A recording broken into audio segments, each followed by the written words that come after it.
আসসালামু আলাইকুম বন্ধুরা, কেমন আছেন সবাই? ফেসবুকে আমাদের একটা অপশন আছে লং ভিডিও করার। তো আমি আরও একটা লং ভিডিও নিয়ে চলে আসলাম। ভিডিওটা সম্পূর্ণ দেখলে আপনাদেরই সুবিধা হবে, কারণ আমি যে রান্নাটা করছি অনেক সুন্দর এবং মজার। সম্পূর্ণটা না দেখলে আপনারা বাড়িতে বানাতে পারবেন না, কারণ বাচ্চারা সবসময় একই খাবার খেতে পছন্দ করে না। এই খাবার খুব সহজ রান্না করা।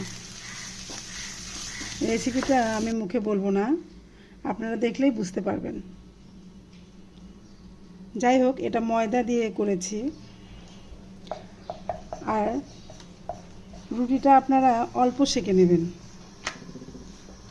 কারণ রুটিটা সম্পূর্ণ ভাজলে ভাজ করা যাবে না। এই যে এভাবে সব